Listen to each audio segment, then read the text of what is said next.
Boa tarde a todos e todas. Estamos iniciando a audiência pública,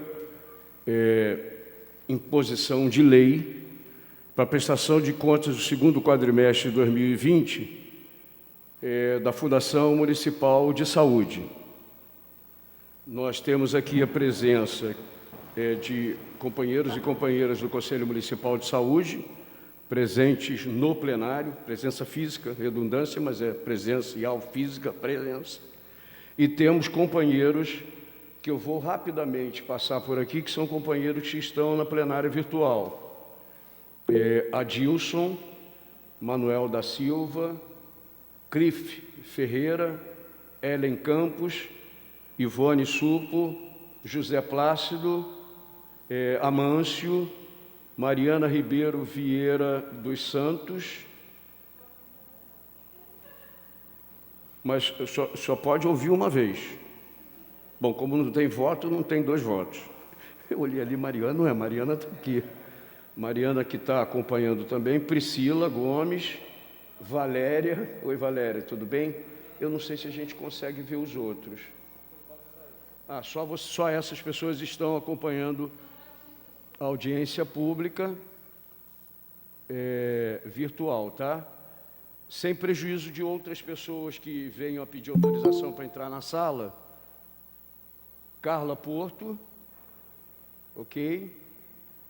Bom, ao longo, as pessoas que vão pedindo autorização, porque receberam o link, vão entrando automaticamente, tá? Pode liberar para todo mundo. Estão aqui presentes que vão fazer as apresentações o Gilson Luiz Andrade, da Asplan, que está aqui do meu lado, que eu estou, pelo menos, mascarado, não sei se eu já conheci há algum tempo, mas estou conhecendo hoje o Gilson, muito prazer, bem-vindo a essa casa. E o companheiro de outras jornadas, que também vai fazer uma breve exposição, Fernando Schneider, superintendente de finanças da Fundação. O vereador Carlos Macedo, presidente da Comissão de Finanças e Orçamento, está no gabinete. A qualquer momento ele vem e se soma a nós nessa audiência. Eu vou imediatamente pedir ao Gilson, nós já perdemos muito tempo, queria pedir desculpa a todos aqueles, eu na minha cabeça botei 2h30 e acabei me perdendo, alguém me avisou, 2 horas, Paulo, eu vim correndo de casa. Então, Gilson, por favor, qual é o melhor microfone, Bira, para o Gilson falar? Já está ali atrás do Serginho, é isso? Tá bom. E aí, Serginho, tudo bem? E aí eles fazem as apresentações e a gente, em seguida, abre para as perguntas. Não só as perguntas minhas, da comissão, como as perguntas de, eventualmente, alguém que esteja acompanhando a audiência pública e queira fazer questionamentos ao Gilson ou ao Schneider, ok? Helena, o que você falou para mim?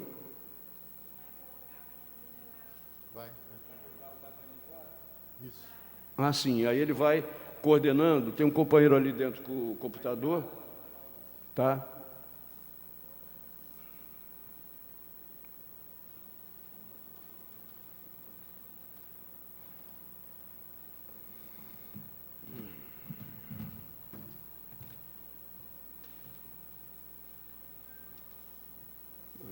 Acho que está legal, o pessoal de casa vai acompanhando. O pessoal acompanha de casa, né? Está apresentando aqui e quem está em casa assistindo a audiência acompanha as planilhas, né? Ok. Bom, primeiro, meu nome é Gilson, sou assessor da Assessoria de Planejamento da Fundação Municipal de Saúde de Niterói. Então, desejo a todos aí uma boa tarde, todos e todas, ao vereador Paulo, prazer, né? A gente está junto aqui e vamos estar apresentando nossa prestação de contas do segundo quadrimestre do ano de 2020. Então, mais uma vez, aí reitero o prazer e a felicidade de poder estar junto com vocês aqui, ok? Pode passar. Então, a população do município de Niterói, 515 mil, uma estimativa do IBGE de 2020, pode passar. O que nós estamos apresentando, né, foi aprovado pelo Conselho Municipal de Saúde, isso faz parte da legislação, do capítulo, da Lei Complementar 141, do capítulo 4, da transparência, visibilidade, fiscalização, avaliação e controle. Pode passar. A gente vai começar apresentando a rede física de serviços de saúde. Pode passar. Então, nós temos aí unidade de saúde da família 38, policlínicas 10, unidade básica de saúde 4, clínicas comunitárias de família 4, consultório na rua 2, centro de atenção psicossocial CAPS 4, ambulatório de saúde mental são 6, hospitais são 5, sendo 2 estaduais, 1 federal e 2 contratados. Hospital penitenciário é 1, UPA são 2, uma municipal e uma estadual, e SPA são 2. Pode passar. Só fazer um esclarecimento, a gente vai pedir para que vocês possam, né, caso tenha algum tipo de pergunta ou comentário, para deixar no final, porque de repente aquilo que a gente vai estar falando, a pergunta pode estar logo no slide seguinte, tá? Obrigado. Pode passar. SAMU, Central de Regulação, uma municipal, SAMU Base são 2, unidade de suporte básico são 4, todas municipais, unidade de suporte avançado 2, Motolândia são 2 também, Central de Regulação 1, Vigilância em Saúde 1, Vigilância Sanitária 1, CCZ 1, todos municipais, unidade de castração também 1, e laboratório 1 municipal e 1 estadual, e outras 14 contratadas que nós iremos falar posterior. Pode passar. Produção ambulatorial, pode passar. Isso aqui é importante, porque a gente fez uma espécie de uma legenda, na verdade, né? Então, todas as vezes que nós falarmos de ação de promoção e prevenção em saúde, nós vamos estar falando de ações coletivas e individuais em saúde, vigilância em saúde. Toda vez que nós falarmos sobre procedimentos clínicos, nós vamos estar falando sobre tratamento clínico, especialidades, tratamento em nefrologia, tratamento em oncologia, tratamento em odontologia, parto e nascimento, tratamento de lesões decorrentes de causas externas. Quando nós falarmos de procedimentos com finalidade diagnóstica, nós vamos estar falando de diagnóstico laboratorial, anatomia, patologia, citopatologia, radiologia, ultrassonografia, tomografia, ressonância magnética e endoscopia. Todas as vezes que nós falarmos sobre procedimento cirúrgico, vamos estar falando sobre pequenas cirurgias de pele, pequenas cirurgias e bucomaxofacial. Ações complementares de atenção em saúde são ações relacionadas ao estabelecimento de ações relacionadas ao atendimento. Quando nós falarmos sobre transplantes de órgãos, tecidos e células, vamos estar falando sobre identificação de morte encefálica, ações relacionadas a órgãos, tecidos para transplante. E, por último, quando nós falarmos sobre órteses, próteses e materiais cirúrgicos, vamos estar falando sobre insumos utilizados na assistência à saúde e relacionados a uma intervenção médica, odontológica ou de reabilitação diagnóstica ou terapêutica. Pode passar. Então, no segundo quadrimestre, nós tivemos de procedimentos clínicos 701.997, de procedimentos com finalidade diagnóstica 517.226, ações de promoção e prevenção em saúde 34.687, órteses, próteses e materiais especiais 6.644, procedimentos cirúrgicos 4.156 e ações complementares da atenção à saúde 36.000, perfazendo no total de 1.264.747. E aí, pode passar? Esse é o gráfico, né, que está demonstrando aquilo que eu falei anteriormente na tabela, só para a gente poder ter uma nova forma de visualizar os dados. Pode passar?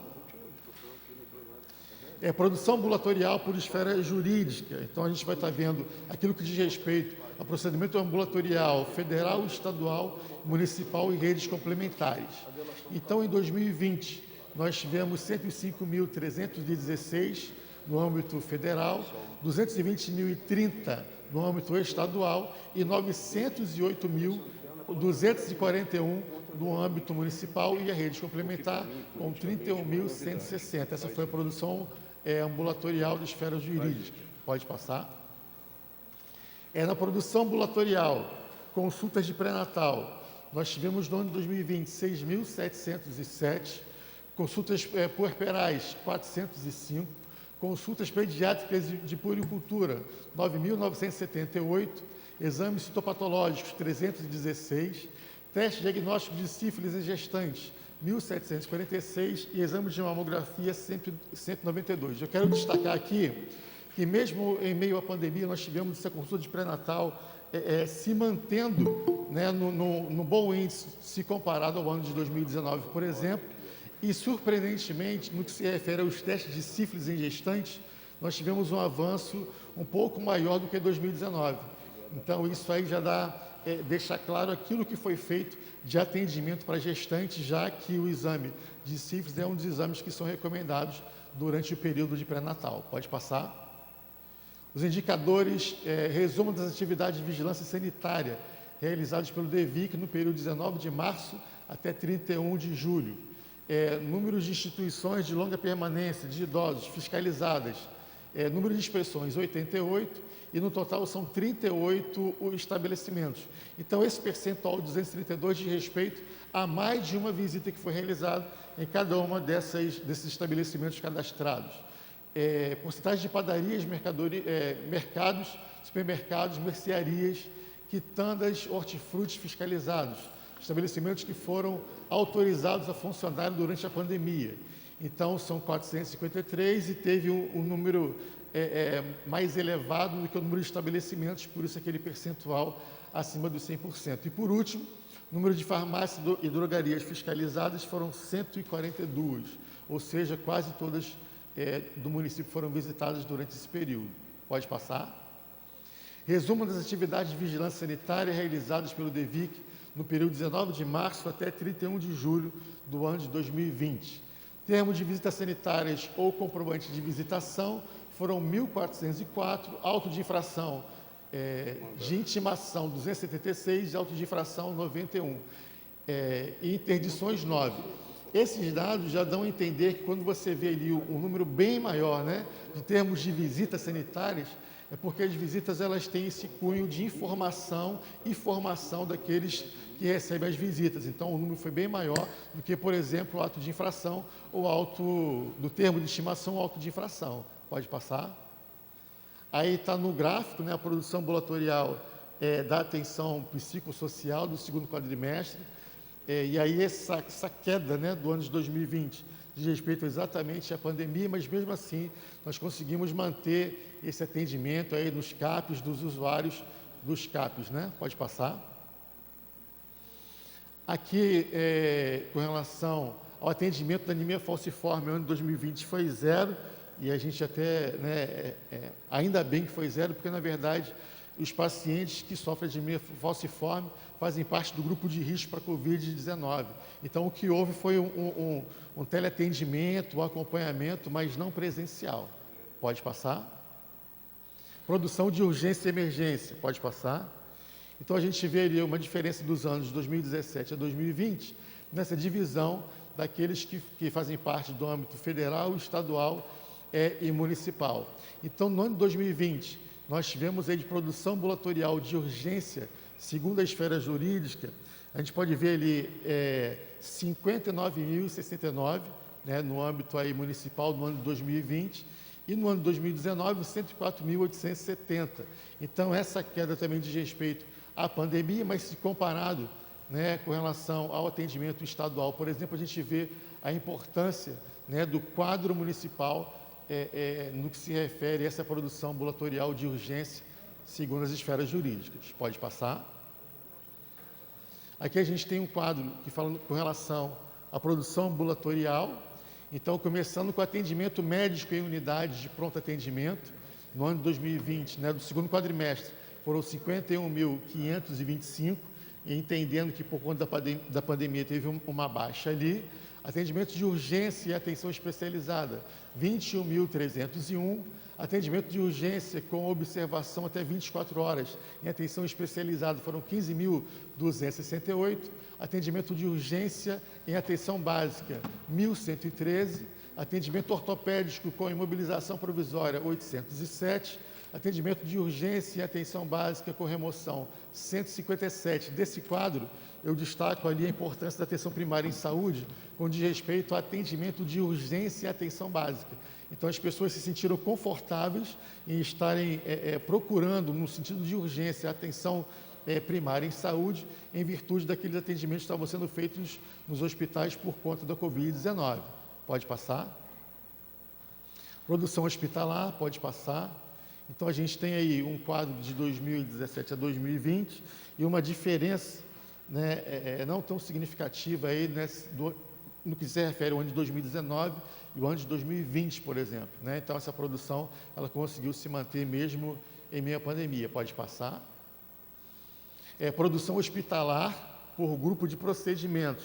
Então, nós tivemos procedimentos clínicos, né, em primeiro lugar ali com o maior número de atendimentos, que foram 5.998, procedimentos cirúrgicos 2.594, transplantes de órgãos, tecidos e células 14, procedimentos com finalidade diagnóstica 2, perfazendo um total de 8.608. Pode passar. E aí é só uma forma gráfica daquilo que a gente viu na tabela anterior, para a gente ter uma noção de ordem de grandeza. Pode passar. Produção hospitalar municipal com relação à frequência por mês de processamento. Então, a gente vê ali na lista, né, dos hospitais que fazem parte da nossa rede aí. Em lilás está o ano de 2020, em verde ali o ano de 2019, vermelho 2018 e azul 2017. Então, a gente tem um destaque ali do lado direito, né, a presença do Hospital Oceânico, que foi contratado exatamente para esse período da pandemia, né, tendo bom atendimento no que se refere aos demais hospitais também. Então, ali o Hospital Getúlio Vargas, né, ali a gente vê uma queda no ano de 2020 com relação a 2019, o Ourense também se mantendo e o Hospital Carlos Tortelli tendo uma boa importância para a rede, se destacando ali no que diz respeito à produção hospitalar do município. Pode passar. Produção hospitalar universitária Antônio Pedro. Então, a gente teve aí também, observou uma queda no ano de 2020, de 1.300, com relação a 2019, foram 2.422. Pode passar. Pode passar. Produção hospitalar dos hospitais estaduais.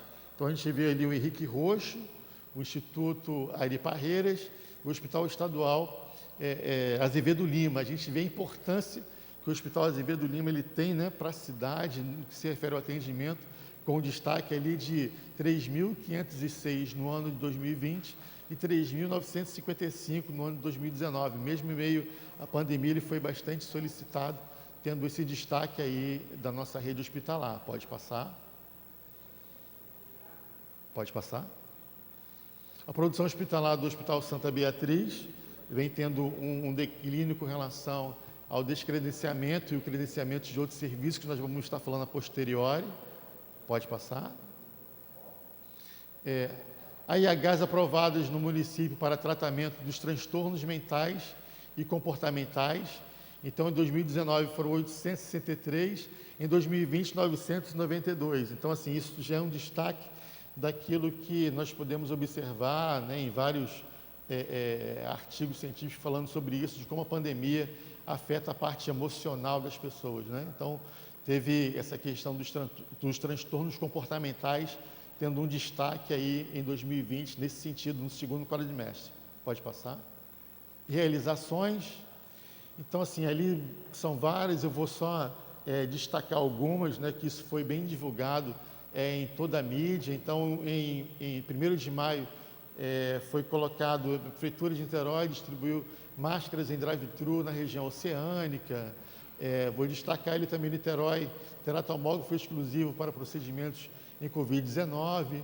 Niterói terá mais de um posto drive-thru para teste rápido de Covid-19. Isso também foi um destaque nessa estratégia de celeridade do aumento de testes com relação ao Covid-19. Pode passar. 27 de julho de 2020, Niterói será a primeira cidade do Rio a testar vacina contra o novo coronavírus. Isso já está tramitando. E em 5 de agosto, a Prefeitura já distribui mais de 1.500.000 máscaras para a população, no sentido da prevenção, né? Pode passar. Ações de enfrentamento à Covid-19. E aí eu destaco esses slides quando fala grupo de respostas rápidas. Então, assim, não tem como pensar, né, o combate à pandemia se a gente não conseguir trabalhar de forma bem harmoniosa com relação aos serviços. Então, a gente vê ali a importância da prevenção, mas também da vigilância em saúde, que foi aquilo que eu já citei anteriormente, na visita aos estabelecimentos, e poder levar a orientação não apenas a população, mas também aos comerciantes, enfim, e junto com isso a assistência à saúde.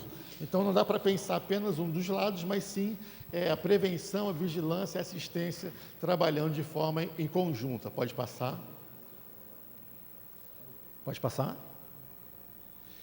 Teste para a detecção do Covid-19, então, grupo de trabalho da Fundação Instituições de Ensino para a pesquisa e escolha dos testes rápidos, então, por isso a gente botou aí um conselho científico, para a gente poder ter uma maior clareza de que teste teria aplicado, fluxo de protocolo de testagem, porque nós também chegamos a essa conclusão de que os testes eles se tornam cada vez mais precisos em cima do protocolo que foi estabelecido, como, por exemplo, a questão de testar as pessoas sintomáticas, né? Então isso dá uma precisão melhor com relação ao resultado do teste, locais de testagem, policlínicas regionais e equipes do Programa Médico de Família. Pode passar?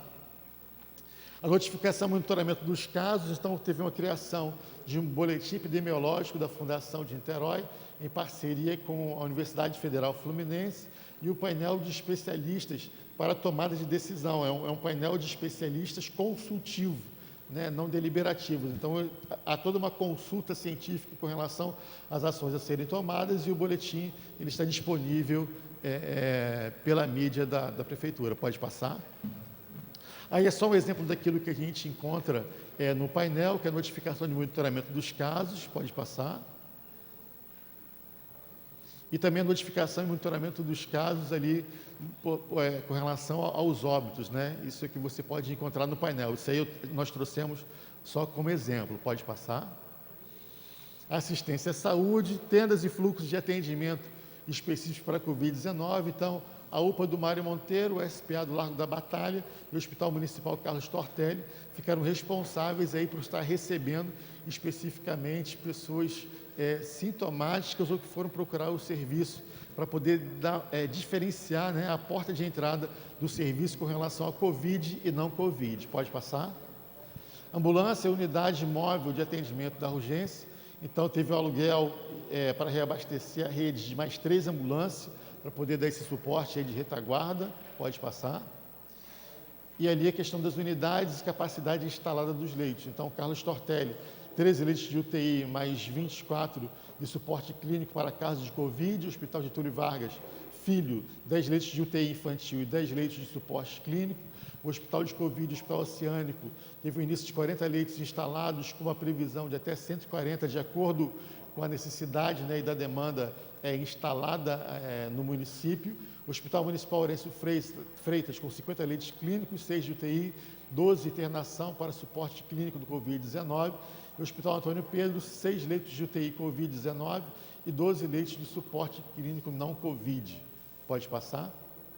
Monitoramento das metas previstas para enfrentamento ao Covid, elaborar plano de contingência Covid-19, aí 67%, porque na verdade esse plano ele é dinâmico, né, de acordo com as situações que vão acontecendo na rotina do cuidado, ampliar a cobertura assistencial à população no cuidado da Covid-19, então foram contratados 640 profissionais para dar esse suporte a mais, criar grupo de resposta rápida, esse grupo foi criado, que é o grupo de gabinetes de crise, entregar kits de higiene para famílias, isso também foi entregue, foram 80 mil kits entregues, arrendar o hospital para tratamento da Covid-19, isso também aconteceu, nessa ampliação de mais 136 leitos, só um instantinho, realizar testagem em massa, isso também já foi feito, 69 mil testes, mas nós já temos um quantitativo de suporte, caso seja necessário um novo período de testagem em massa. Elaborar esquema especial de vacinação para a influenza H1N1 dos idosos. Então, nós tivemos 193 mil doses aplicadas nos idosos do município. Pode passar? Monitoramento de metas previstas para enfrentamento ao Covid, ampliar a capacidade de rede pública ou saúde para o atendimento da pandemia. Então, nós fizemos todo um rastreamento, um cuidado, um monitoramento para que isso não venha nos surpreender. Então, a gente tem ali uns leitos de suporte, caso seja necessária a utilização. Monitoramento da presença do coronavírus na rede de esgoto municipal, isso também foi uma coisa que foi feita em poucos municípios no Brasil, de você poder detectar o vírus através do esgoto, para você poder localizar onde está tendo maior circulação do vírus, construir o centro de quarentena para isolamento dos pacientes Covid-19. Isso foi uma ação importante, principalmente nas regiões de maior vulnerabilidade, de repente para as pessoas não terem que voltar para as suas casas, para não aumentar ali a contaminação. Então foi feito um centro de quarentena para isolamento dos pacientes, sanitizar ruas e comunidades de Niterói. Então isso também foi feito, se necessário, por isso que está ali 50% será feito novamente. Apoiar a implementação da retaguarda hospitalar em São Gonçalo.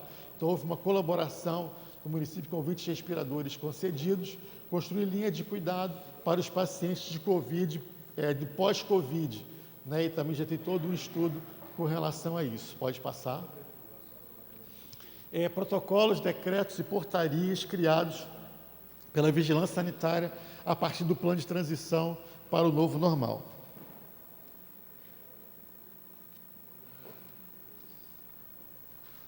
Regulamento para o funcionamento dos prestadores de serviço na área de atividade física, desportiva, recreativa e similares, recomendações para o funcionamento de salões de beleza e afins, reabertura dos escritórios de advocacia, contabilidade, despachante e afins, reabertura de salão de beleza e afins, recomendações para utilização de testes rápidos, ensaios imunocromatomatográficos, para a pesquisa de anticorpos ou antígenos do novo coronavírus em farmácias, recomendações para evitar aglomerações em estabelecimentos, clínicas e consultórios médicos, odontológicos, fisioterapias e terapias. Eu quero destacar, com relação aos protocolos, que eles foram amplamente divulgados e discutidos. Então, em cima de cada um desses pontos aí, teve pelo menos alguma webinar para poder aprofundar ainda mais as informações e o debate público nesse sentido. Pode passar? Medidas preventivas para condomínios e congêneres em relação a pacientes em isolamento domiciliar e seus acompanhantes. Recomendações para higienização de utensílios e descartes do lixo produzido por pessoas que estão em isolamento domiciliar ou quarentena por suspeita ou infecção pela Covid-19 nas residências, normatização quanto à higienização de ônibus, táxis, vans e aplicativos, recomendações para higienização e desinfecção de áreas comuns de prédios em geral e condomínios residenciais, recomendações para higienização e desinfecção de estabelecimentos comerciais e recomendações para sepultamento. Pode passar. Controle e avaliação da auditoria. Então, está em fase de finalização a auditoria RAG 2017, realização de monitoramento virtual dos prestadores contratualizados por conta também da pandemia, monitoramento dos prestadores com recebimento de pacientes Covid positivo, no que tange às normas técnicas de prevenção, gestão do atendimento e execução das ações em relação ao CNES nos estabelecimentos privados, estabelecimentos SUS e estabelecimentos privados em contrato do SUS. Então, deu todo o suporte das portarias vigentes, suporte de instalação e atualização do sistema do CNES e suporte de preenchimento de cadastro. Então, a controladoria atua dessa forma. Pode passar. Também no recebimento e transmissão das bases de dados dos estabelecimentos pelo DataSUS, para manter ali o sistema atualizado, criação de cadastros novos de estabelecimentos ou atualização existentes, suporte ao faturamento de estabelecimentos do SUS, envio de relatórios e informações dos cadastros. Foram criados 56 novos cadastros de estabelecimentos, 60 envios ao DataSUS e foram recebidos e respondidos mais de 500 e-mails. Monitoramento do teto financeiro pela RAIS, foi acompanhamento de repasses via cofinanciamento do governo do Estado. Pode passar. Organização de tabelas de acompanhamento de outros repasses, e o repasse até 19 de agosto, no valor ali de 7.462.000, que nós vamos estar falando posteriormente. Adequação e ampliação do sistema de regulação. Então, teve toda uma elaboração do sistema de regulação para cirurgias em geral, elaboração do sistema de regulação das tomografias para pacientes internados com Covid, por período de 4 meses, para prestadora privada contratualizada especificamente para isso.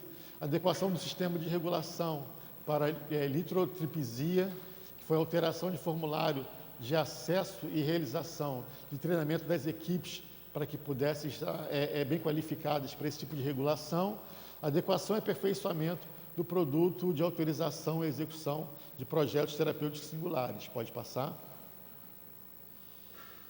Também, no que diz respeito ao controle e avaliação, adequação do sistema de regulação, de acordo com essa nova configuração por conta da pandemia, da parte de oftalmologia, atualização do formulário de acesso à rede de oftalmologia, realização assessoria técnica virtual e rede de oftalmologia, interface virtual com a central de regulação e prestadores da rede de oftalmologia também. Renovação de contratos em andamento e de chamamento, em andamento processo de chamamento para prestador de exames de imagens, e em andamento também processo de chamamento para prestador de exames de laboratoriais, e no primeiro quadrimestre, em abril, foram renovadas as 3 clínicas TRS. Pode passar? Pode passar?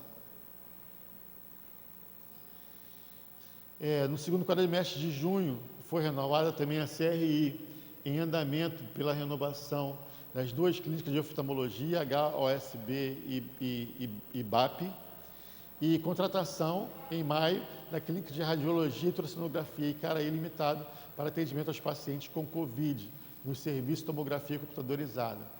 Faturamento ambulatorial e hospitalar na montagem e envio para áreas responsáveis dos processos de pagamento e ações de apoio e reorganização da assistência das redes de atenção a pessoas com deficiência e oftalmologia em fase da vigência da Covid-19.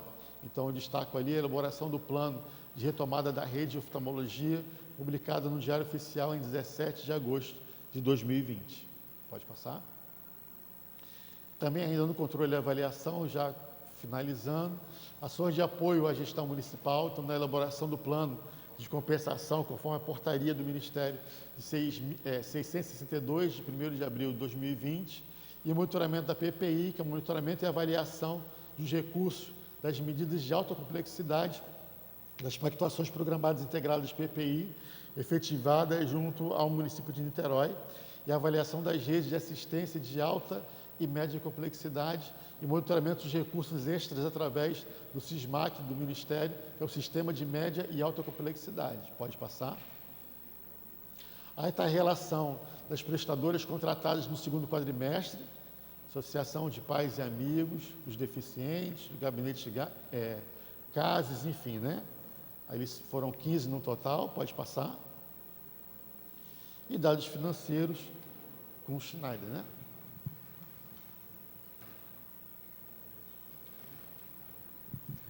Boa tarde a todos, meu nome é Fernando Schneider, sou superintendente de finanças da Fundação Municipal de Saúde e boa tarde para todos que estão aqui presentes e o pessoal que está assistindo de casa.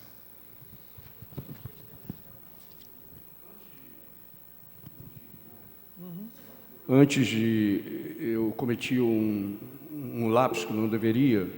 O companheiro Gilson está substituindo a companheira Renata, que por motivos de saúde se afastou, e nós gostaríamos de publicamente desejar a ela mais rápida e pronta recuperação.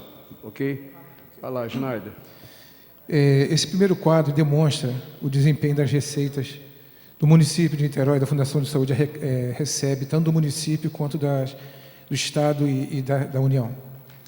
No primeiro quadrimestre, nós tivemos um repasse do município de R$ 224.386.026,16, diretamente arrecadada R$ 2.785.923,31 e transferência do Estado R$ 1.987.710,02, acumulado no exercício, repasse do Tesouro R$ 369.874.000, diretamente arrecadado R$ 5.582.033,47 e transferência do Estado R$ 9.685.543.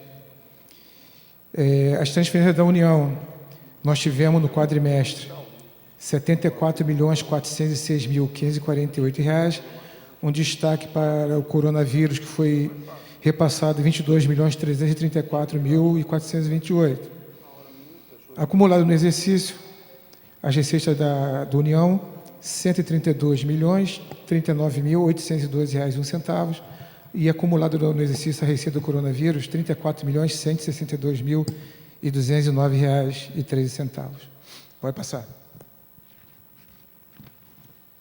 Esse gráfico aí dá uma visão de como ficou os repasses do Tesouro Municipal para a Fundação de Saúde no primeiro quadrimestre. Pode passar. Sim. Isso. Esse quadro aí demonstra as despesas empenhadas, liquidadas e pagas, tipos de despesa pessoal, encargos sociais, outras despesas correntes e investimentos, despesa de capital e investimento. Tivemos empenhado em pessoal menos R$ 12.100.908,01. Empenhado em outras despesas correntes, R$ 92.522.031, com destaque para o enfrentamento do coronavírus, que foi empenhado R$ 52.650.000. Medicamentos, material médico e laboratório, R$ 11.201.000. Prestadores SUS, R$ 5.311.000. Tivemos também repasse para a Fundação Estatal de R$ 6.500.000. Investimentos, nós tivemos uma anulação de empenho de R$ 7.085.000. Liquidado, em pessoal, nós tivemos R$ 95.807.844 e pago R$ 100.507.874. Outras despesas correntes, liquidou R$ 156.309.922 e foi pago R$ 155.631.634. Investimento, nós tivemos anulação de liquidado de R$ 11.922.000 e tivemos anulação de pagamento de R$ 6.482.000. Pode passar. Esse gráfico demonstra só o pessoal e o empenhado de pessoal, que só demonstra uma anulação de R$ 12.100.000. Pode passar.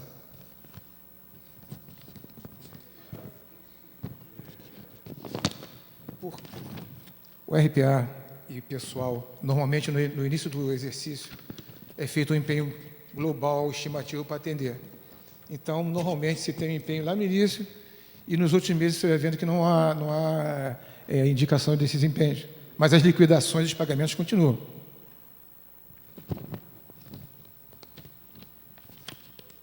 Eu estou vendo aqui porque o meu óculos não está entendendo legal lá.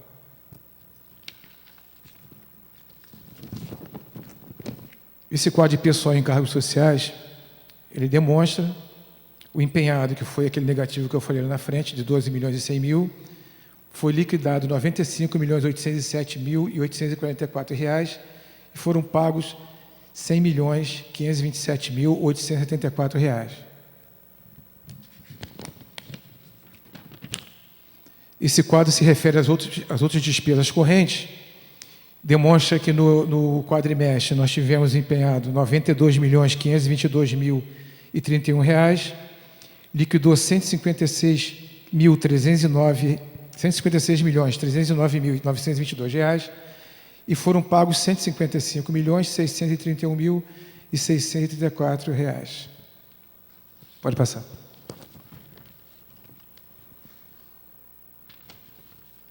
Esse último quadro demonstra a evolução de investimentos. Como demonstramos, teve uma anulação de empenhado de R$ 7.085.000, a anulação de liquidação de R$ 11.922.000 e uma liquidação dos pagamentos de R$ 6.482.000. Pode passar. Esse demonstra o empenhado total das despesas de pessoal, de outras despesas correntes e investimento. Pessoal, menos R$ 12.100.000. Outras despesas correntes, R$ 92.522.031. E o investimento, tivemos R$ 7.085.000 de anulação. Explica para mim, para o Macedo, o que significa nessa planilha de empenho total. Essa saiu da tela? Caiu a energia? Mas ok. é a última planilha? No empenhado total. Isso daí é um retrato do quadrimestre que a gente está analisando, recebendo a prestação de contas, certo? Sim, sim. Significa que nesse segundo quadrimestre, o que significa o empenhado total em pessoal e cargos sociais ser negativo em 12 milhões? Isso significa, como te falei, lá no início você faz um empenho global, estimativo do pessoal. Significa que nesse quadrimestre eu gastei menos do que 12 do que havia sido inicialmente. Na verdade, foi preciso que fizesse remanejamento para atender a outras despesas, em função do que aconteceu no quadrimestre pelo coronavírus. E, de qualquer maneira, isso não afeta nenhum o nosso empenho de pessoal, porque nós tínhamos computado no início do ano que haveria, de repente, um concurso público que no meado do ano, a gente já estaria executando isso. Isso também ainda não aconteceu. Aliás, no outro dia eu estou falando com o Macedo para que nós pudéssemos conferir. Eu não estou conseguindo achar o QDD de 2020. Em que lugar do... Você conseguiu pedir a Giovana? Não, né? Eu não estou conseguindo achar o QDD. É evidente que QDD é uma coisa e o dia a dia, a realidade é outra. Mas para que nós possamos checar o retrato desse quadrimestre e verificar, eventualmente, o que é negativo, gastou a menos em relação ao o que é positivo ou não, a gente teria que ter o QDD. Eu não estou achando o QDD. Eu gostaria que a CEPLAG e a Fazenda informasse, porque nem eu nem Macedo achamos. Normalmente pode ser falha nossa. Normalmente o QDD ele sai... Janeiro, final de janeiro? Ele sai no início de janeiro, junto com a publicação dos orçamentos, aparece lá. Dentro da transparência, você vai encontrar em orçamentos, vai aparecer lá todo o orçamento, ele vem por etapas, por blocos. Sim. Ali você vai encontrar o QDD certamente. Tá? Mas ele vai estar inicial, ele não vai estar atualizado. Não, eu sei, mas de qualquer maneira eu não consegui achar, pode ser falha minha. Minha cabeça já não está conseguindo mais operar tanta informação. Isso eu posso dar uma olhadinha, até passo para você, vejo lá dentro do sistema. Inclusive, no outro dia, a gente precisa conferir algumas coisas. É evidente que esse ano e a pandemia impôs a todos nós um conjunto de alterações de curso. Não tem a menor dúvida sobre isso. Você tem novidade. Ninguém planejou, quando fizemos o orçamento em 2019 e aprovamos em setembro de 2019, nós imaginávamos que ia ter pandemia. Então, é evidente que isso gera uma série de alterações necessárias. Agora, se as alterações necessárias não poderiam ser evitadas, por óbvio, não dá para você combinar com o Covid absolutamente nada. Por outro lado, os esforços de transparência em relação ao que foi inicialmente previsto e o que aconteceu, os desvios de rota, se não tivesse pandemia, provavelmente não teríamos quase nada negativo aqui. Eu estaria mais ou menos cumprindo as coisas. Agora, a gente que tem a obrigação de acompanhar e fiscalizar, a gente precisa ter um dado atualizado do QDD. Eu, infelizmente, não achei. Eu gostaria que vocês, não sei se é a CEPLAG ou não sei se é... Não, mas eu posso... me comprometo a procurar isso para você, com certeza. Passa para o vereador Macedo, que isso é mais uma tarefa de controle geral da Comissão de Finanças e Orçamento, né, que fiscaliza o acompanhamento, e aí a gente vê o que a gente vai fazer à luz dos dados. Eu vou pesquisar isso e eu passo para vocês. Tá legal. Desculpe a incomodar. Segue aí, Snyder. Tem mais algum? Tem, né? Esse era o último. É por isso que saiu, né? É que eu estou aqui dividido entre 3 ou 4 coisas ao mesmo tempo, aí está começando a ficar difícil. Olha só, eu estava conversando aqui, Gilson, Fernando, e Snyder e Gilson, nós estávamos conversando aqui sobre o porquê dessa audiência. Essa audiência é uma audiência imposta por lei federal, e é evidente que o que é trazido para cá é discutido na reunião do Conselho. Eu não pude participar, inclusive, dessa reunião do Conselho Municipal em que os dados foram preliminarmente apresentados, por uma série de razões que eu nem consigo lembrar por que não, mas deveria, porque com esse negócio de pandemia, todo mundo acha que ficando em casa, em home office, pode marcar várias reuniões, porque quando é físico, você não pode estar em 2 lugares ao mesmo tempo. Mas como é virtual, eu já participei um dia 3 reuniões ao mesmo tempo, com aplicativos diferentes, porque você não pode numa única plataforma, mas os caras inventam fazer aplicativo diferente, você tem a possibilidade ou a impossibilidade, que é uma combinação para o bem e para o mal das duas coisas, não tem, mas como é que eu vou participar de 2 reuniões ao mesmo tempo e focando com a cabeça? Não consegui participar. Mas, independentemente dos indicadores, tem uma coisa que eu já tinha falado, comentei aqui com o vereador Macedo, e já tinha conversado antecipadamente com o Snyder. É evidente que isso é uma audiência pública de prestação de contas do que foi realizado no quadrimestre. E aí tem alguns dados de falta de transparência que nós reclamamos desde a outra reunião, e que, por mais que elas não sejam de responsabilidade do grupo que está aqui prestar, na hora que esse grupo, entretanto, coloca, e foi o Gilson que apresentou, realizações, aí o conjunto de realizações levadas a cabo pela Fundação de Saúde, várias delas cita, teste comprado, não sei o que lá comprar, realizações, uma atrás da outra. E eu pediria ao Saulo, que está lá dentro, que colocasse na tela, no portal da transparência, os dados que correspondem à aba da Covid. Oi, querida. Não.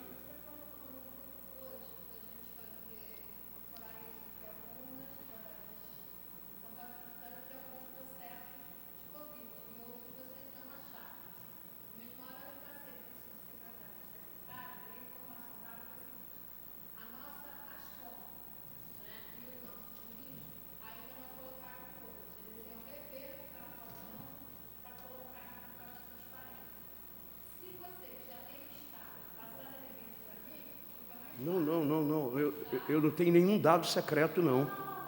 No portal da transparência, tem lá uma aba que diz Covid. Nela, eu gostaria de estar ali. Então, deixa ela aí, Saulo, deixa ela um pouco na tela. Nessa tela, nós temos tudo que é associado aos empenhos, sem licitação, com licitação, não importa, todos os empenhos levados a cabo pelo governo para enfrentar a pandemia. Diga-se de passagem, antes que alguém comece a ver fantasma onde não tem, grande parte disso aprovado por unanimidade nessa casa. Então, a discussão aqui não é questionamento do que foi aprovado ou não. Todas as iniciativas de apoio à fundação, algumas divergências, eu, por exemplo, opto por comprar o hospital. Mas essa é uma discussão que a gente pode fazer depois. O Hospital Oceânico está lá, está atendendo, arrendado ou comprado, está atendendo. Eu defendo que ele seja comprado e seja incorporado à rede para dividir território entre o Carlos Tortelli e ele. A região oceânica está crescendo a uma taxa superior ao resto da cidade, e é evidente que, do ponto de vista logístico, etc., você pode... Aí não sou eu que vou falar isso. Aí são os técnicos que vêem de que maneira a gente divide no território os procedimentos, o que fica lá, o que fica no Carlos Tortelli, que papel com o novo hospital o Orense de Freitas pode cumprir, continua com cirurgia eletiva ou não. Essas são discussões que os técnicos da saúde têm que fazer, à luz, inclusive, dos custos, recursos humanos ou não. Eu, por exemplo, não tenho dúvida que nós hoje não precisamos de 140 leitos físicos no Hospital Oceânico. Mas se alguém, e olha que eu estou falando aqui, alguém do PSOL, que é comunista, que come criancinha, etc. Se alguém perguntar para mim, tem que desativar leito? Não tem que desativar leito. Eu estou com uma ocupação média do Oceânico bem abaixo da capacidade. Capacidade física é 140. Eu não tenho equipes de 140 fisioterapeutas, enfermeiros, médicos, intensivistas, para cuidar de leitos que estão vazios. Isso pode ser administrado, sob o ponto de vista de recursos humanos na Fundação. Mas se alguém perguntar, desativa leito, desativa nada. Não vai contar, da minha parte, dizer desativar. Até porque, ao contrário do controle dos protocolos que as pessoas estão dizendo que tem, dá um pulo na praia. Dá um pulo na praia. Nós estamos com... Pois é. E o interessante é o seguinte, outro dia o Paulo Henrique, o secretário de Ordem Pública, mandou um zap para mim, Paulo, maneira, mas como maneira? Quando a praia está cheia, não aparece um guarda municipal. Aí, quando ela está vazia, no outro dia eu passei, fui comprar pão na padaria, saí de casa caminhando, aí tinha uma senhora com netinho. Tinha 2 ou 3 moças, 30, 40 anos, pegando sol. Aí, nesse dia, a guarda municipal sobe da calçada, aí vai lá para dizer para eles saírem. Por que não vai quando tem uma multidão? Então, as coisas que ou são para valer, e a gente está conseguindo conter, né, o avanço da pandemia, e todos aqui na Câmara têm unanimidade na contenção disso, porém, é necessário que nós saibamos se nós estamos gastando bem os nossos recursos. E aí vão. No que diz respeito à Covid, Saulo, movimenta a planilha. Nós estamos na planilha mostrando saúde. É só para que as pessoas que nos assistem e essa reunião, todos nós saibamos do que nós estamos falando. Com acerto ou erro na interpretação. Movimenta para a esquerda aí, a esquerda de saúde. É legenda, né? A direita de saúde tem ordem pública. Clica aí, ordem pública, por favor, Saulo, e mostra na tela. Ok? Aí são os dados de todos os gastos para o enfrentamento à Covid no âmbito da ordem pública. O que coube a CEOP fazer, ok? Mais à direita, educação, não é isso? E aí tem tudo relacionado à Covid, proteção às famílias, com cesta básica, daqueles que têm matrícula na rede municipal e que estão em casa e receberam cesta básica, aprovado por unanimidade dessa Câmara. Não é essa a discussão que a gente está fazendo, mas tem aqui os gastos com a educação. Depois pula assistência social, não é isso?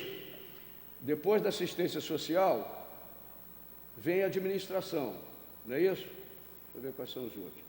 Bom, eu não vou passar por tudo, porque não é isso. Bom, depois vem a executiva.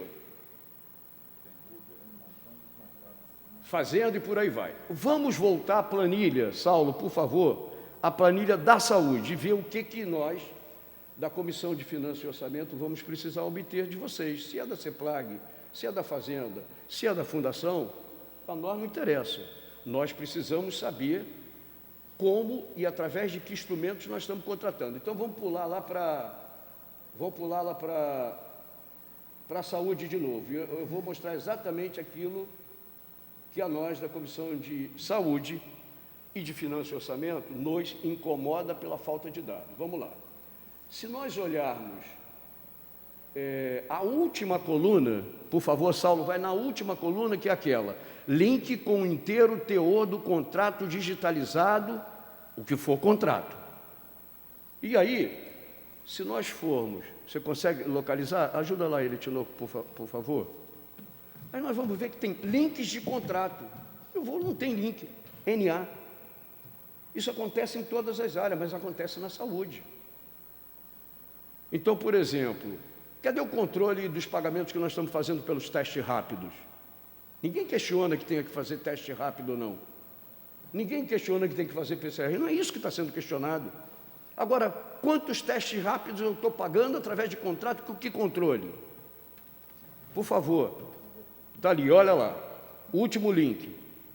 Acima desse tem onde está o contrato. www.saudeniteroirj.gov.br, index, ph, etc, etc. E assim deveria ter cada contrato, para que a população como um todo, que está pagando isso. Niterói, graças à natureza e graças à ação do prefeito, graças à natureza que botou petróleo aqui na frente da gente. E graças ao prefeito que está usando o dinheiro do petróleo para aquilo que precisa gastar, nós estamos conseguindo fazer o que nós estamos fazendo. Se não tivéssemos royalties de petróleo, nós estamos lascados com a pandemia, pessoal. Maricá é o campeão de arrecadação de royalties e Niterói é o segundo. Se nós não tivéssemos o volume de recursos de royalties, como é que a gente estaria enfrentando a pandemia?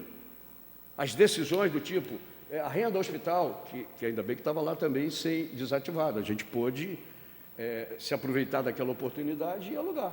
Discutimos isso na primeira reunião com o Rodrigo no Jambeiro. Foi a primeira reunião quando começou a pandemia, o prefeito Rodrigo Neves, o secretário estava lá, estava a Giovana, estava praticamente todos os vereadores, e a própria discussão sobre o hospital, eu, Macedo, se eu não me engano, a Tratino estava naquela conversa, nós fizemos essa conversa, vem cá, aquele hospital da região oceânica não está funcionando, que tal? Aí entra uma discussão, compra ou arrenda, o governo optou por arrendar. Então, as ideias foram fluindo entre nós. Agora, cadê o contrato? Quanto é que eu estou gastando em cada uma dessas coisas? Então, Saulo, você poderia ir navegando daí para baixo? Por favor, olha lá. NA é tudo na saúde. Porque se eu for nas outras áreas, educação e etc., cestas básicas para os vulneráveis. Quem tem garantia? De quantas cestas foram mandadas? Cadê o controle? Kit de higiene, não tem contrato nenhum. Kit de higiene está sendo comprado aonde? Na esquina. Então, é evidente que nós não vamos gastar, mas eu não poderia deixar de registrar algo que é algo que nos incomoda. E incomoda o líder do governo, que tem que defender todas as iniciativas do governo, mas incomoda a mim e ele como vereador, que queremos fazer o mínimo de trabalho de fiscalização. Eu não quero ser surpreendido, e estou falando isso, já falei isso em plenário, não quero ser surpreendido com imprensa A, B ou C, espalhando notícias de que as coisas não estão indo bem. Eu acho que o nosso papel é antecipadamente, ajudando ou criticando o governo, é impedir, no momento crítico, a gente tem que, como prioridade, defender a vida e a saúde das pessoas. Nós não podemos ter dúvida a respeito disso. Não podemos ter dúvida. O MP acabou de fornecer dados à imprensa, dando conta que, ao contrário do discurso da Giovana, não tem absolutamente nenhuma transparência nos gastos de Covid, gastos sem licitação. Se alguém perguntar, mas vem cá, está certo fazer sem licitação? Eu acho que sim. Quando o secretário Rodrigo de Saúde e o Paulo, está complicado comprar respirador, e nós estamos sendo obrigados a comprar respirador por um preço astronômico, o que você acha? Eu falei, olha, é a vida que está em jogo. Tenta comprar por mais barato possível, mas nós temos que comprar. Porque, a rigor, fomos surpreendidos pela pandemia, não tendo como fazer as coisas que poderíamos fazer no Brasil, porque nós somos um país que fabrica avião sofisticado, mas não tem capacidade de fabricar respirador. Sabe por quê? Porque os donos da indústria automobilística foram reclamar do presidente da República que não estão vendendo carro. Aí eles vão ao presidente da República em passeata e reclamar que não estava fazendo carro. A COP da UFRJ está desenvolvendo agora respirador, que vai ser homologado pela Anvisa, que vai sair na indústria a R$8.000 e nós compramos a 100 mil. Olha quantas vidas, com mesmo 100 mil, se nós tivéssemos uma política científica, tecnológica e industrial que atendesse aos interesses do Brasil, isso vale também para medicamento. Onde já se viu um país do tamanho do Brasil, com o Fiocruz que a gente tem, Vital Brasil aqui do lado, Butantan, nós importarmos quase 100% dos insumos necessários da Índia. Algum tempo atrás já chamaram o Brasil de Belíndia, né? Porque tinha a parte sofisticada da Bélgica e tinha a parte pobre da Índia. Mas que tal a gente imitar a concentração enorme de PhDs que tem na Índia e que faz com que eles desenvolvam ciência na área de farmaco para poder produzir para o resto do mundo? Então, olha só, não é o caso desta audiência pública, mas a gente, sob a coordenação do Macedo, nós vamos organizar uma audiência pública ou uma reunião específica, a gente vai combinar entre nós, porque nós queremos esses dados de todos esses contratos. Não dá, não ter feito licitação para algumas coisas, para mim, e olha que eu sou extremamente crítico, para mim tem justificativa, tem, porque a gente está correndo. Não dá para ficar roendo unha, meu Deus, o que eu faço? Está muito caro, não vou, enquanto isso as pessoas estão morrendo. Agora, nós precisamos ter, na ausência de licitação, nós precisamos ter muito mais transparência para que, sobre nós como um todo, o Poder Executivo e o Poder Legislativo, não recaiam dúvidas sobre o papel que cada um de nós desempenha nesse pedaço. Não dá. Então, nós estamos, não sei, louco, a gente já conseguiu obter o relatório do MP? Porque hoje saiu na imprensa, eu não quero me basear pela imprensa, eu quero ler o relatório do MP, que diz que Niterói não tem transparência nos gastos. E está falando de que gastos? Por que a gente está falando disso aqui? Porque a gente está tratando da saúde do município. Não estou falando de urbanismo, contenção de encostas, estou falando de saúde. Então, o Ministério Público emitiu um relatório dando conta que o município de Niterói não está absolutamente nada transparente com os gastos da saúde no que diz respeito, em especial, às compras sem licitação. Tá? Eu vou passar para o Macedo, para que ele coloque a visão dele sobre isso, e depois vou abrir. Não, pois é, e o contrato não foi de ontem, tá? Desde o início da pandemia. Não, mas a Helena recebe, de novo, a Helena recebe uma informação que é dada a ela. Não, mas se o contrato está dito ali que tem digitalizado o link e não é colocado, desde março, tem contratos que estão desde o início da pandemia, tá? Então, eu vou passar para o vereador Macedo. Eu não sei se os companheiros que estão na plenária virtual, é aqui no plenário, gostariam, depois das explicações do Schneider e do Gilson, se gostariam de colocar alguma coisa ou não, né? E também o pessoal do plenário. O Joaquim chegou agora na reunião, o Joaquim, membro do Conselho Municipal de Saúde, está na reunião. Eu vi que José Ricardo Lessa, do Sindesprev, entrou. Então, quem quiser dirigir a Schneider ou a Gilson perguntas adicionais, a gente abre depois da intervenção do vereador Macedo, ok, pessoal? Gente, boa tarde a todos, boa tarde a todas. Né? Queria pedir desculpa pelo meu atraso, eu casualmente estava lá no gabinete, né? Aguardando o início. O que me preocupa aqui, o Paulo está falando que a questão das contratações sem licitação, em função do momento que a gente passou, que já foi agudo, né? E hoje está menos agudo, mas ainda estamos vivenciando esse novo normal, essas questões da Covid, né? Os vírus, né? E teve todo o apoio, né? O Rodrigo, ele, para mim, no Brasil, foi o prefeito que tomou as iniciativas em relação a essa questão da pandemia, foi o melhor prefeito que tomou, e a imprensa mesmo diz isso, nacional e internacional. O que nos preocupa é que todo o trabalho feito com muita transparência pelo governo, ele se perca por causa de um detalhe. E a gente tem tentado, junto à secretária Giovana, alguns contratos, junto à CEPLAG, alguns contratos para a gente poder avaliar e analisar, e eles dizem para a gente que está no portal de transparência e não está. Alguns estão e outros não estão. Isso preocupa a gente, preocupa porque a gente sabe do esforço que o prefeito fez, a gente sabe do esforço que vocês que estão na área da saúde fizeram para que Niterói obtivesse hoje o resultado que está obtendo, né? Aqui em relação à pandemia. Então a gente não pode jogar esse esforço todo fora por detalhes, né? Então seria bom que a gente tivesse esses dados para que a gente pudesse ajudar, inclusive porque a gente acredita, no meu caso específico, como o Paulo disse, que sou líder de governo, que sou vereador de bancada de sustentação, eu acredito no governo. E o resultado das ações que o governo fez aí, que o prefeito fez junto com vocês, está aí para a população toda vendo, a população toda grata. Mas a gente precisa alinhar isso.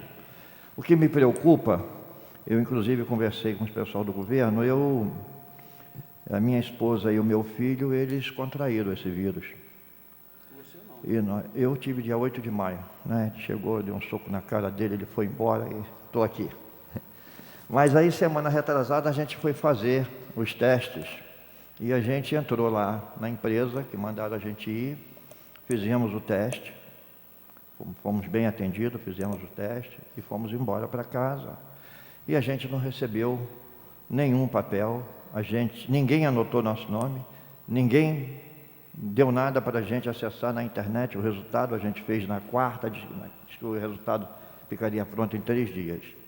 Isso me gerou uma preocupação em relação a controle. Controle. Se você vai ali, se isso foi só comigo, né, por ser o vereador, por ser conhecido, por ter pedido esse troço todo, é uma coisa.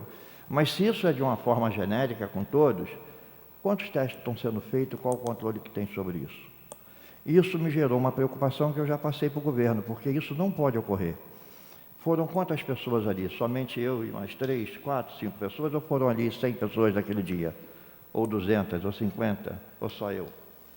Então tem que ter um controle. A empresa tem que ter um controle para dizer para a prefeitura o seguinte: olha, hoje compareceram à minha empresa X pessoas e fizeram o teste A, B ou C.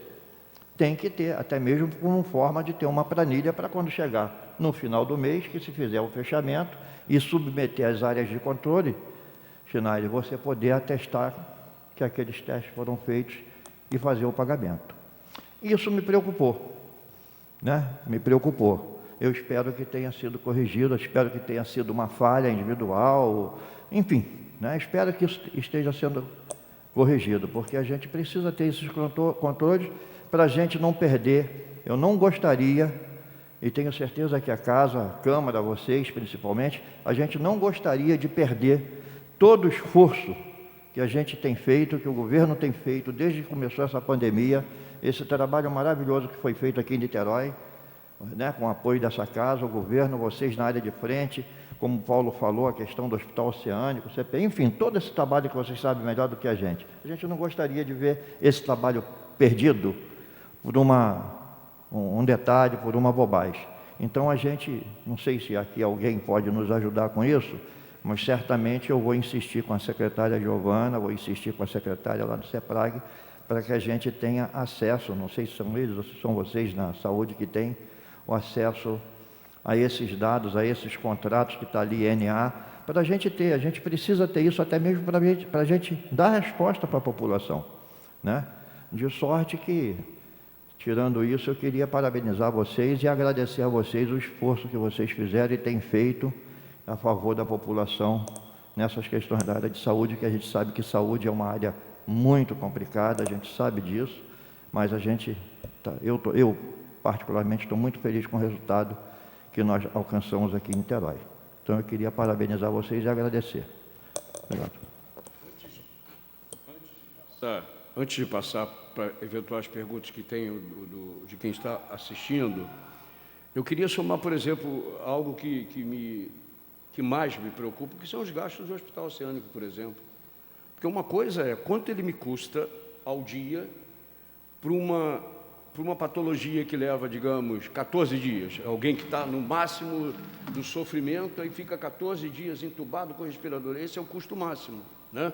Tem fisioterapeuta, porque todo mundo fala também de médico, imaginando que o médico é o cara central. O médico é super importante, é óbvio, mas mais importante é o enfermeiro, o auxiliar de enfermagem e o fisioterapeuta que fica verificando as condições pulmonares de um camarada entubado, percebe? Então, numa doença que gradativamente os médicos nos ensinam que estão aprendendo algo novo. Descobrir que era melhor o camarada ficar de barriga para baixo foi uma descoberta no meio da pandemia. E isso daí significa que a vida é assim, a gente aprende coisas experimentando. A vida prática nos ensina a adoção de determinados protocolos, isso vale em tudo, vale na engenharia, vale na medicina, em todo lugar. O camarada que fez as primeiras barragens, muitas das primeiras barragens para contenção de água foram embora porque não fizeram o cálculo adequado da pressão da água naquele talude. A vida é assim. Então, muitas coisas foram aprendidas. Mas, por exemplo, nós temos capacidade de atender 140 pessoas com Covid, estou falando só lá em cima, porque o nosso aqui, Carlos Tortelli, que tem leitos clínicos e leitos UTI, numa quantidade menor, em tese, eles deveriam ser atendidos por pessoas que já são trabalhadores da rede, com idade avançada, muitos deles, mas são trabalhadores da rede, que só não são em maior número porque os 2 concursos que nós íamos fazer, em especial da Fundação, da FMS, a pandemia interrompeu. Mas, em tese, quem está no Horêncio e que não está no grupo de risco já está podendo, e o Horêncio fez isso, pegou pessoas para esvaziar o Carlos Tortelli, para ficar o Carlos Tortelli dedicado a isso. Mas eu não estou falando nem desses que são tratados e operados, gerenciados pelo corpo permanente. Nós contratamos um OS por um determinado valor. Tá? Se ela tiver que atender com recursos humanos e insumos, oxigênio e por aí vai, né? Os medicamentos e por aí vai. Se ela tiver que atender 140 pessoas em caso grave, isso tem um custo. E esse custo não é obrigatoriamente distribuído de maneira linear, não. Pode até variar. Pode ser que os custos para atender 40 pessoas lá, com aqueles custos fixos, façam com que o tratamento de 40 possa ser, para algumas coisas, relativamente maior do que se você atender 140. As coisas não são regra de 3 direta, não, tem vários complicadores. Mas, qual é o controle que a gente tem dos custos e quanto nós estamos repassando à OS Viva Rio? E aí eu tenho a obrigação, sem entrar em outros detalhes, de ficar muito atento. Porque nós sabemos quais são as relações de OS, de um modo geral, com a administração pública. Sabemos com todo o carinho e respeito que eu tenho as pessoas envolvidas com OS, algumas das quais eu conheço. Mas você tem umas escolhas que não são obrigatoriamente transparentes e envolvendo um conjunto de pessoas na definição da OS que me obriga, mais do que eu já fico, atento. Quem é a linha influenciadora, qual é a linha dirigente hoje na Fundação, qual é a linha dirigente hoje na Secretaria Municipal de Saúde. Teve uma mudança de visão. E com essa mudança de visão, pessoas novas foram incorporadas, algumas das quais eu acompanho a vida há muito tempo. Então, eu não quero nem entrar nesse mérito, eu quero os dados. Eu quero saber quanto nós estamos gastando para cada quantidade de hospitalizados no Ourense, dia a dia, e sabendo que uma pessoa não entra lá e fica um dia, fica em média o quê? 8, 9, 10, dependendo da gravidade. Eu quero saber quanto é que a gente está gastando naquele dia. Se eu tenho controle da contabilidade, se eu tenho controle diário de quanto nós estamos alocando lá. A média cresceu ligeiramente, eu faço todo dia o cálculo da média móvel de novos casos e média móvel de óbitos. Muita gente, e isso é uma preocupação que a gente troca ideia entre nós, muita gente acha que a Niterói está sob controle porque está morrendo pouca gente. Não está, não. A mortalidade em Niterói é maior que vários países da Europa. Isso não significa que a gente está deixando de fazer, porque tem gente que se contamina porque não está seguindo o protocolo, porque se ficasse em casa quietinho, talvez não estivesse contaminando. Mas esse não é o fato. Quem olha para aqui enquanto administrador da coisa pública, vê a conta. Hoje eu não sei o dado, eu não olhei ontem e hoje, deve estar uns 400 e alguma coisa. Divide por 100 mil habitantes, nós estamos com uma taxa de 80 e tantos. Compara com o resto do mundo e vê que se a taxa de Niterói não é maior do que muitas aí. Rodrigo, equivocadamente prefeito, equivocadamente contrariando o parecer do Comitê Consultivo Científico, que só existe quando convém, autorizou a abertura de escola particular para nível médio. Um equívoco. A nossa sorte, do ponto de vista da saúde das crianças, adolescentes e familiares, é que a Defensoria foi mais rápida do que o meu mandato, porque a minha representação é da entrada no Ministério Público e dizendo por que defendia contra. E a gente tem que ter coragem coletiva de dizer para os donos de escola que tem educação enquanto mercadoria que não vai abrir. A gente tem que ter coragem política de dizer não vai abrir porque a vida é mais importante. Agora fica o empresário pressionando o prefeito, e nós sabemos, e entre esses empresários tem alguém que até pouco dia era secretário de governo, Conte Bittencourt, que é um misto de secretário de governo e é também o representante sindical dos interesses de quem usa educação enquanto mercadoria, é evidente, agora virou secretário estadual.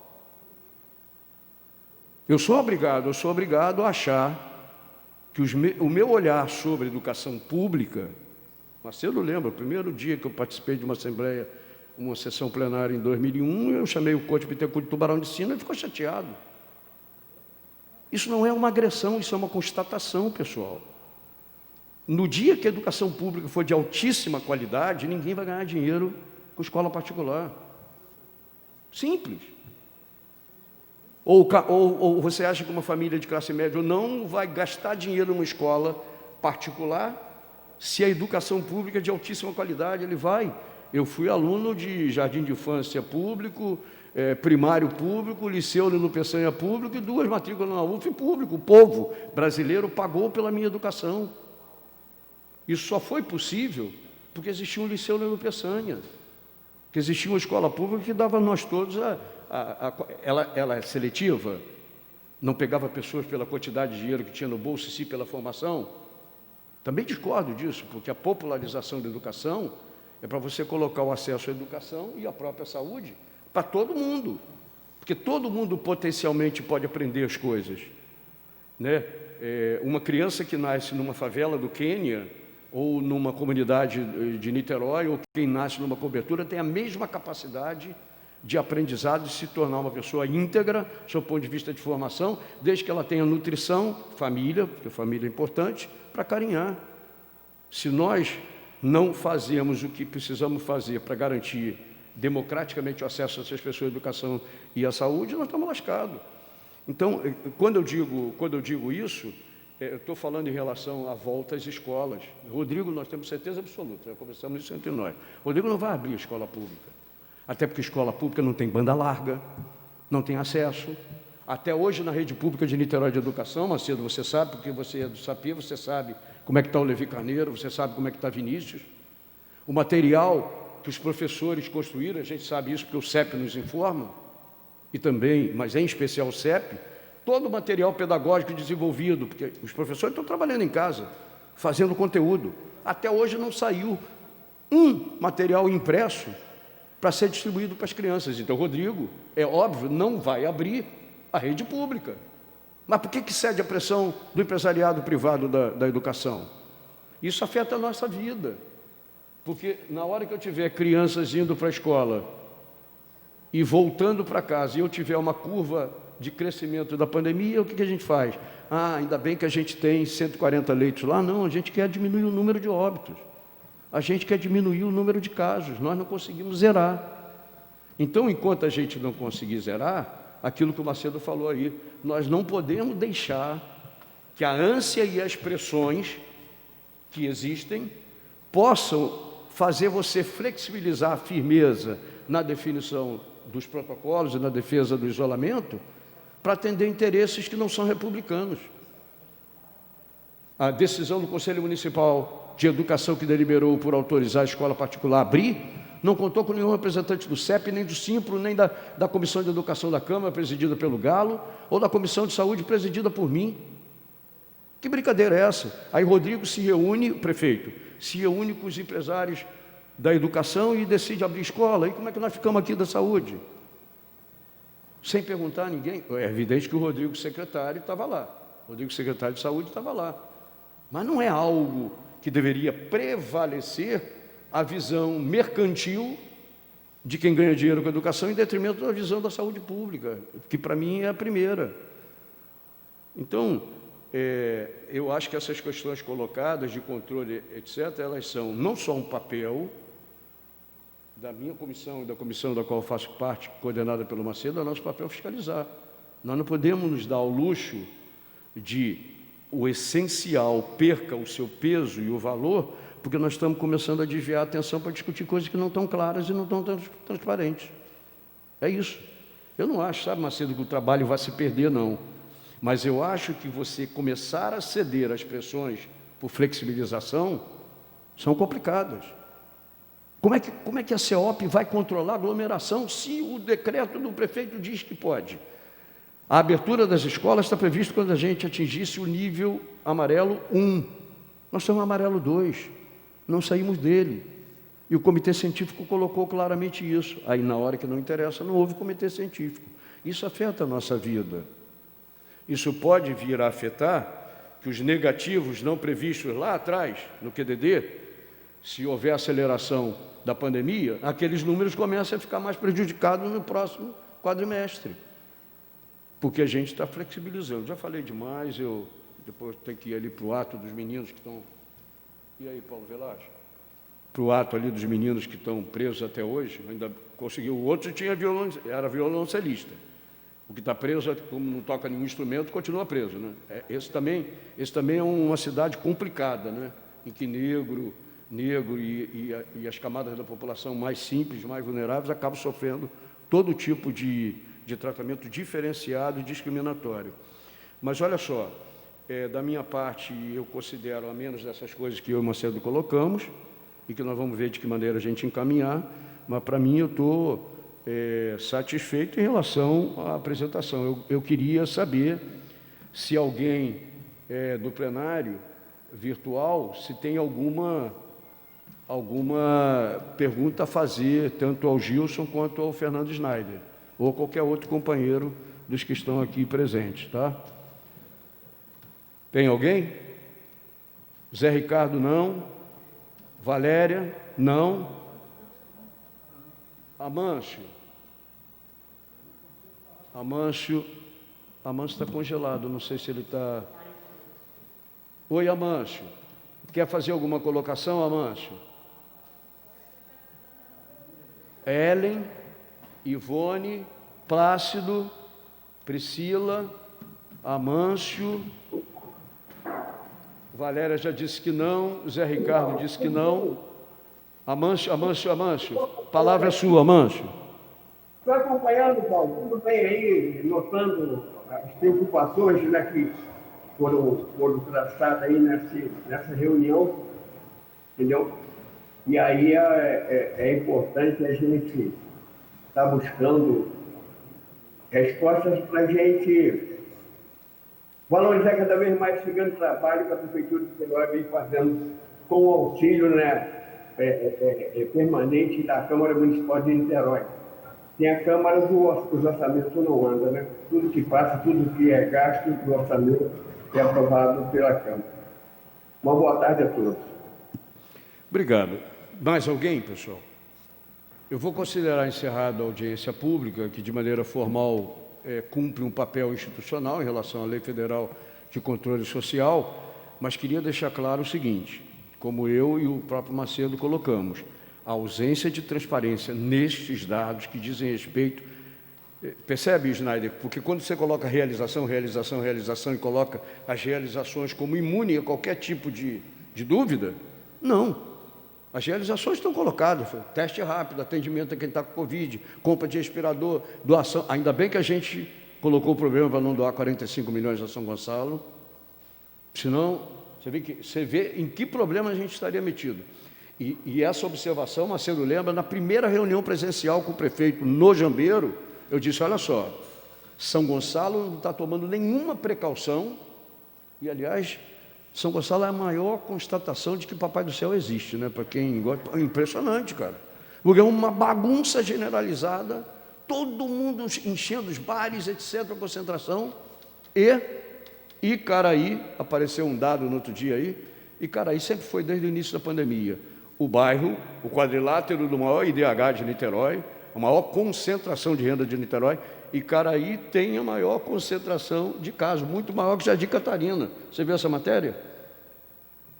Cara, Papai do Céu existe, porque não é possível. A gente toma uma série de cuidados e temos os casos que nós temos, gastamos gerencialmente vocês estão se dedicando a conter a pandemia, a ação do governo na saúde está sendo, ela pode ter falhas, claro, só erra quem faz. Quem não faz nada não erra nada. Só que nós temos o caso que a gente tem em São Gonçalo, ou os dados estão sendo boicotados, ou as pessoas que morrem estão sendo jogadas em algum lugar para não sumir, não constar, não é possível, porque não tem controle absolutamente nenhum e as coisas estão, de certa maneira, menos graves do que nós imaginamos. Mas ainda bem que desde aquela reunião a gente falou, não põe dinheiro em São Gonçalo, tanto é que as condicionantes para emprestar ou para alocar dinheiro no Fundo Estadual de Saúde, ao Witzel, o novo, a novidade, aquele que é ex-juiz, que levaria a transparência, etc., que não vai nem terminar metade do mandato. Pois é, se a gente coloca no Fundo Estadual 45 milhões, sem colocar as condicionantes que foram discutidas aqui entre nós na Câmara, todos os vereadores, a gente teria jogado 45 milhões aonde, Macedo? Na lata do lixo, né? E dá para comprar o Hospital Oceânico, talvez até menos disso, negociando com os camaradas, tem dinheiro para pagar. Ainda bem que o governo de Niterói parece que doou, está até no balanço aqui, 30 respiradores, se eu não me engano, né, para São Gonçalo. O que nos livra da culpa moral de não ser, né, solidário, uma cidade que tem problemas orçamentários, que, aliás, teria muito dinheiro de royalties se no passado o tráfico de influência da cidade de Niterói, ex-capital, não tivesse roubado de São Gonçalo e Itaipu, região oceânica, pré-sal está na cara daqueles bairros que enchem o Tesouro Municipal de dinheiro. Se uma parte daqueles bairros não tivessem sido retirados de São Gonçalo e transferidos para Niterói, capital, São Gonçalo estaria cheio de dinheiro de royalties. Eu não sei o que os caras fariam lá com tanto dinheiro de royalties. Mas São Gonçalo teria muito dinheiro de royalties se o território tivesse sido alterado. Mas a vida é assim. Nós poupamos os 45 milhões de Niterói, esperamos, com a nossa fiscalização e com o apoio ao governo naquilo que merece apoio, nós esperamos fazer a melhor utilização possível da grana que os royalties, a natureza deu para Niterói. Mas é isso, não tem mais ninguém, Macedo, então você encerra? Eu vou fazer só um a não comentário. ser na cobrança das coisas de transparência que a gente fez, que a mim não satisfaz e não te satisfaz também. Eu não quero cobrar nada não, só quero fazer um registro aqui que eu já fiz no plenário dessa casa e aproveitar que está aqui o pessoal aqui, uma parte do pessoal da saúde aqui, para reiterar isso. Eu perdi um irmão no Hospital Oceânico, perdi um primo e perdi 2 amigos muito próximos, vizinhos de muro. ficaram entubados lá. Essas últimas perdas, por exemplo, desses 2 amigos, estava o rapaz, o filho e o casal entubado, e o rapaz saiu do hospital, se recuperou semana passada, sem saber que o pai e a mãe tinham morrido.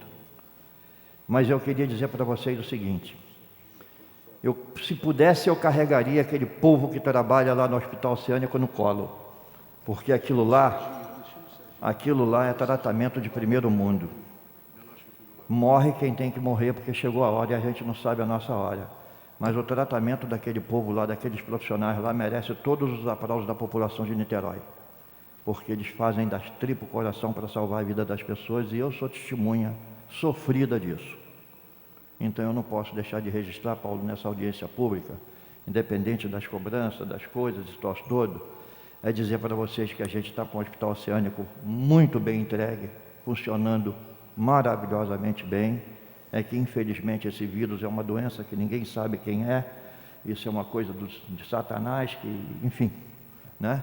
E também registrar aqui o CPN, Dr. Ubiratã, né, que tem sido assim uma pessoa muito prestativa aqui no atendimento das demandas da população da cidade.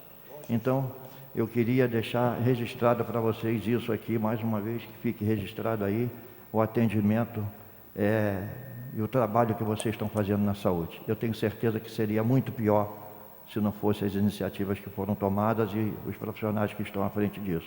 E meu agradecimento, sofrido, mas o meu reconhecimento a vocês e ao Hospital Oceânico. As perdas, uma das perdas dele, do Macedo, de alguém que também nosso amigo, o Betinho, que também foi embora sem pedir licença. É muito duro, é muito duro. Não, mas sem dúvida, é isso mesmo, sem dúvida.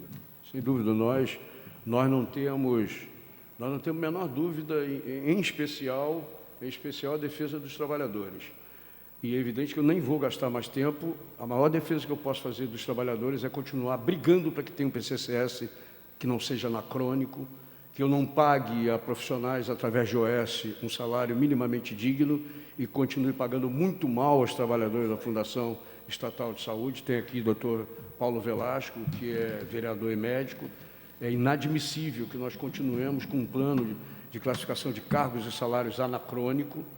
Recentemente nós tivemos notícia dos trabalhadores tanto do Sindesprev quanto da associação, que o secretário disse que não tinha condições orçamentárias para honrar uma tabela que vem sendo discutida há décadas pela Maria Célia com a categoria. Isso é muito ruim. Eu acho que para a gente ajudar melhor a quem trabalha e mantém a saúde das pessoas e salva vidas, a gente, tão logo acaba essa pandemia, nós temos que... Isso vai ser no próximo governo, não dá para ser nesse. A gente tem que fazer uma radical aceleração nos processos de valorização dos trabalhadores da área de saúde, com concurso público, com salários decentes, com uma revisão de PCCS decente. Se nós tivéssemos uma quantidade maior de trabalhadores de maneira permanente na saúde, talvez nós não tivéssemos com tanta intensidade contratar OS para fazer algo que nós deveríamos. Pandemia é algo à parte.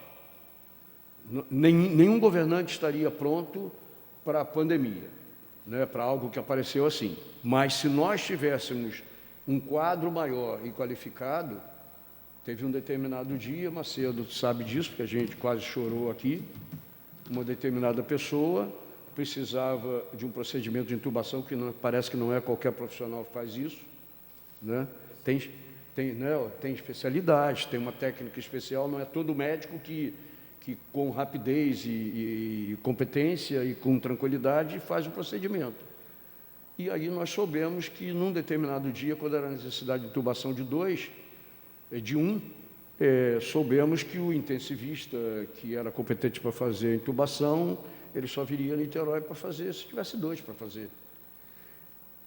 Você ter mecanismos que analisem o trabalho do médico por produtividade, estabelecendo que o médico ou quem auxilia o médico tenha que atender em meia hora, porque ele tem uma cota de consultas para fazer, isso é inadmissível. O médico, com o olhar, a experiência dele, pode olhar um paciente e, em 20 minutos, achar o que ele tem que fazer. Pode ser que ele tenha que ficar, entretanto, numa conversa de 40 minutos. E eu não posso ficar estabelecendo critérios de produtividade como se eu estivesse numa linha de montagem fabricando carro. Saúde não é mercadoria. E por isso é que a gente continua lutando por salário, né?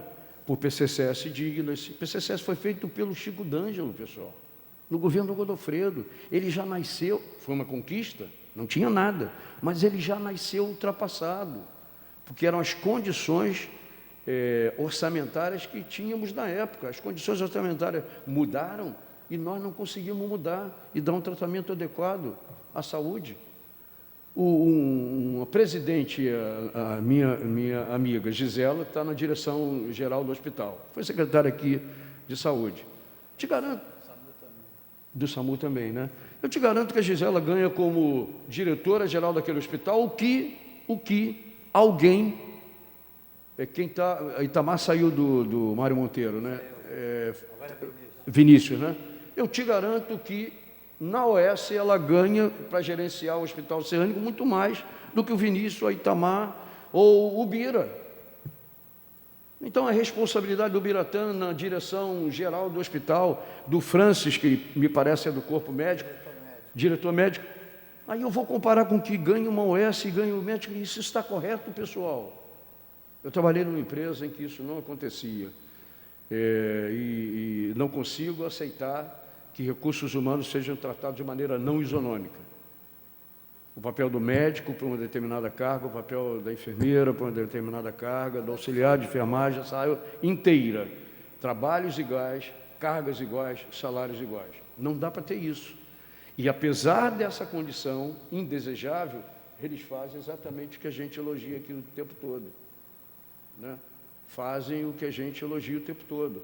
Já tivemos trabalhadores da área de saúde que pegaram Covid e que se recuperaram, e tivemos trabalhadores da área de saúde que morreram, que foram levados pela Covid.